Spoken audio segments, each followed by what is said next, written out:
पूरे social media में एक ही वीडियो सबसे ज़्यादा वायरल हो रहा है। नकटी गांव, उस पर हुए जो विवाद और शासन के तरफ से जो कार्रवाई, इस सभी चीज़ों को लेके हम ग्राउंड रिपोर्ट करने नकटी ग्राम में आए हुए हैं। दरअसल जिस जगह में मैं खड़ा हूँ वो जगह एक आंगन है और आंगन के पास में ही आपको बता दूँ पीएम आवास जो है बना हुआ है। 1,20,000 का ये पीएम आवास है और इसको तोड़ दिया गया है। यहाँ के मालिक से बात करते हैं। यहाँ एक बुजुर्ग दादी है, उनसे बातचीत करते हैं। दाई, ये कौन बनाए रही से घर ला? कौन बना रही सब पीएम आवास दी से तब बनाए हैं भैया। आप 5 लाख में हैं कर्जा करे हैं, कई खून पसीना कुछ पैसा रखे रहे हैं, कुछ पैसा कोनो परिवार रिश्तेदार से मांगे हैं, लोन उठा हवा। अब सरकार है 1,20,000 देते तेमें नहीं बने सर। तू मन तो जाना था सारी चीज़ के महंगाई गया बाना ला। अब वही ला टोरे बर रही सरकार ला तो मोला झन दे रहती ये वास घर ला मोरलवा जलवा झोपड़ी रही ते मेरे हे रहती हूँ तो ये सरकार दे ली। और देख आज मोटो सब में गरीब मनखे में मरहूँ नहीं बाछूँ। मोर लोग लइका पढ़ाई लिखे गए, मोर शरीर बेघर कर दी, मोर परिवार बिछड़ गए, लोग लइका बिछड़ गए ले। तो इसने सरकार मजा देखी एकरे बार सरकार बना हमरे सरकार हम ही इसने रोवाही की के सरकार है इला अवैध बताते। अवैध नो है, कोई अवैध नो है। चारागन के जमीन अभी भी रिकॉर्ड में नाम है। हाँ, अभी भी रिकॉर्ड में नाम है। चारागन के जमीन कोई नो है। बृजमोहन अग्रवाल के पास भी गए थे और कलेक्टेड ऑफिस भी गए थे। क्या कुछ बात हुआ था वहाँ? ओकर कर बृजमोहन अग्रवाल का तो वही दे बलई शनिवार के दिन बलई से 2:30 बजे तो का बोली से नहीं गरीबों को बेघर करे नहीं जाएगी। यदि अभी बरसात भर कुछ नहीं करे कोनो तू मन वो नोटिस दे तेला रद्द कर दूँ और अभी कुछ नहीं होगा। डरो झन बीच के रास्ता निकालेंगे ना ऐसे के किसी से। तो ये बीच का रास्ता है? हाँ, ये बीच के रास्ता है।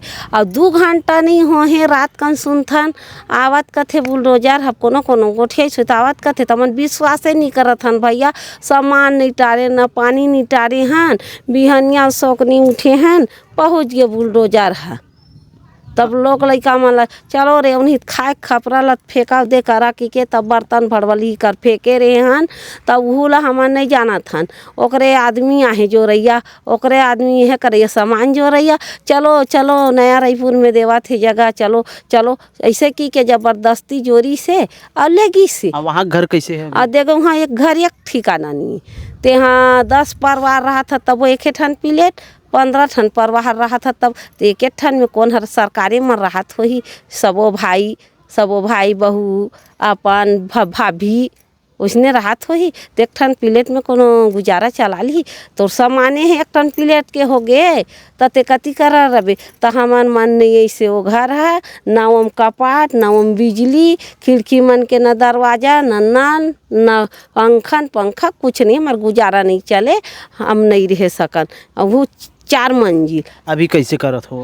वापस गांव आके फिर तुम यहीं रहा था? हाँ, हमन तो ही रहा थन। तो यहाँ तो रहने की जगह नहीं है? नहीं है तब हो रहा था वो चौक में बैठ के कैसे करबो? पानी बरसात के दिन है तब हो ले बोले परन दिन घलो पानी में भींगा तो करा बैठे रहे हमन कैसे करबो? तुम्हार मीडिया वाला मन तुम्हरे मनसन भाई मना है तो मन फिगी सावे। हाँ, कैसे करबो? जाबो कहाँ? गाय गरुआ तुम? गाय रही से मोर 2 ठन तब वही देख को जानी अब कालीवती चल दे कलेक्टर डहान गाय गरवा कहाँ पता नहीं है। हाँ, 2 ठन गाय गरवा रही सावे। तो ये जो स्थिति है ग्राम नकटी की, पहले तो सरकार इसको वैध बताई है और उसके बाद अब इसको अवैध बता रही है। इन्होंने तमाम जगह जाकर अपने हक की लड़ाई लड़ी है। आगे क्या कुछ अपडेट इसमें निकल कर सामने आता है हम आपको खबरों के माध्यम से बताते रहेंगे। शुक्रिया।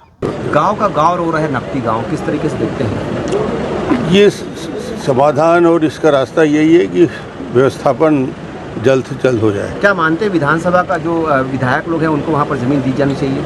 अब ये तो 20-15 साल पहले ही तय हो चुका था, कोई अभी तय तो हुआ नहीं। बहुत पहले तय हो गया था कि उस गांव में ज़मीन उपलब्ध है, दिया जाए। तो ये कोई नया निर्णय नहीं है, ये तो पुराना निर्णय है। कोई राहत मिल पाएगी उनको? नहीं, व्यवस्थापन एक ही रास्ता है। नकटी गांव का मामला जो अब सामने आया है, क्या मानते हैं कि वहां के लोगों को हटा करके वहां पर विधायकों को जमीन दी जानी चाहिए? नकटी के मामले में अभी माननीय विधानसभा अध्यक्ष जी ने आपके सामने कहे कि कोई आज का कोई नकटी विस्थापन में बसाने की बात नहीं थी।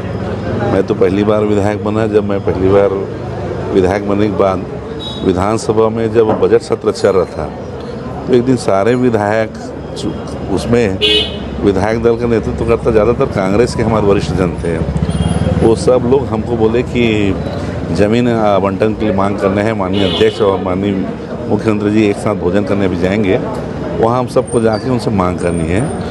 तो हम लोग जब मांग करने गए तो कांग्रेस के विधायकों ने कहा कि नकटी का जो जगह है वो बहुत बेहतर है और उसको ही विधायक लोग के लिए आवंटित किया जाए। और उस समय ऐसा बताया गया कि नकटी में जो ज़मीन थी मात्र 7 लोग ही उसमें कब्जाधारी थे, बाकी ज़मीन पूरा खाली था ऐसा। और तत्काल कलेक्टर को जब बात करने के बाद मालूम चला कि ज़मीन पूरा खाली है। कुछ लोग जानबूझ के, चूँकि विधायक आवास बनने वाला है, विधायकों के लिए निवास के लिए स्थान बनेगा, तो उसी कारण हाईलाइट करने के कारण या क्या कारण है मैं समझ नहीं पा रहा हूँ। वहाँ 1.5 साल में 7 से 72 अवैध कब्जे वहाँ बढ़ गए। और जैसे माननीय विधानसभा अध्यक्ष जी ने कहा कि हमारे पहले 10 साल पहले ही जिस समय विधायकों को आवास की योजना जब चालू हुई, उस समय से तय हो गया था नकटी में वहाँ पे जो शासकीय भूमि है उस भूमि में विधायकों के लिए आवास बनेगा। उसके बाद लोग कब्जा किए और आज जो कांग्रेस के लोग जो नाटक कर रहे हैं, मैं नाटक कहूँगा क्योंकि उन्होंने ही सभी विधायकों को कहा कि नकटी का जो भूखंड है वो ज़्यादा उपयुक्त होगा। और आज वो नाटक कर रहे हैं, सिर्फ श्रेय लेने की राजनीति कर रहे हैं, बल्कि सरकार नकटी गांव में जो बसे हुए लोग हैं उनके लिए, जिनका मकान नहीं है, उनको तो विस्थापित करने का काम भी सरकार कर रही है, आवाज़ देने का भी काम कर रही है। और सरकार नकटी अगर जो पीड़ित है, वास्तविक पीड़ित है, उनके साथ सरकार खड़ी है। बृजमोहन अग्रवाल जी ही जो वहाँ पर जो कार्रवाई हुई है उसको अनुचित बता रहे हैं। अभी इसके बारे में मुझे जानकारी नहीं है। इसी तरीके का एक मामला दुर्ग के बोरसी में आया है। कई लगभग 40 परिवारों को नोटिस घुमाया गया है। ये कहा जा रहा है कि उनके द्वारा जो ज़मीन खरीदी गई थी वो अवैध है, सरकारी ज़मीन पर बनाई गई, जबकि उसको बेचने वाला एक दाऊ था जिसका तालाब था। अब अभी आज ही ये घटना की मुझे जानकारी लगी। मैं तत्काल कलेक्टर और तहसीलदार से बातचीत किया तो ध्यान में आया कि जो तालाब को दाऊ हमेशा अपना निजी बता के ज़मीन को बेचा करता था, आज से कुछ वर्ष पूर्व, दशकों पूर्व उसके एवज में एक व्यक्ति के द्वारा शासन से उतने ही बराबर 40 एकड़ ज़मीन अपने नाम पर करा ली गई और लोगों को झांसे में रख के ये ज़मीन को अपना निजी बताकर बेचने का काम कर रहे हैं। जिसको चूँकि जब सरकार के ध्यान में आया कि 40 एकड़ ऐसा भूखंड है जिसके लिए संबंधित व्यक्ति ने सरकार से ज़मीन ले लिया, लेकिन सरकार को जो ज़मीन तालाब के रूप में देना था उन्होंने नहीं दिया। जब पतासाजी की गई तो उन लोगों को नोटिस इसलिए दिए गए ताकि वो अपना तथ्य रखें, जिससे सरकार जो संबंधित व्यक्ति, जो दाऊ ने जो ज़मीन इसको हेर फेर किया, उसमें वास्तविक लाभ लाभार्थियों को मिल सके। इसलिए सरकार ने नोटिस सिर्फ जानकारी के लिए मांगा है, कोई तोड़ फोड़ के लिए कोई प्रकार का नोटिस नहीं दिए गए हैं। वर्ष 2017-18 में लगभग 50 करोड़ के टेबलेट खरीदे गए थे जिससे शिक्षक और बच्चों का बायोमेट्रिक अटेंडेंस लग सके। ऐसे में अब वो पूरे कंडम हो चुके हैं टेबलेट, और ऐसा इसका क्या नहीं चल पाया, 6 महीना भी नहीं। उसमें हम लोग जाँच कराए हैं। कई जगह से शिकायत आई, कुछ लोग जानबूझ से उसको तोड़ फोड़ करा दिए, कई जगह चोरी हो गई, कई जगह ऐसा बताया कि उसमें कई प्रकार की शिकायतें आई, इसलिए उस समय सरकार ने उसको बंद किया। अभी भी हमारे ध्यान में है, हम उसको परीक्षण करा रहे हैं और वो बायोमेट्रिक अगर उपयोग करने लायक है, चूँकि अभी हमने सारे जो हमारे ऑफिस हैं वहाँ पे हम बायोमेट्रिक अटेंडेंस दे रहे हैं, जहाँ उपयोग में आएगा वहाँ सब जगह उनको उपयोग हम करेंगे।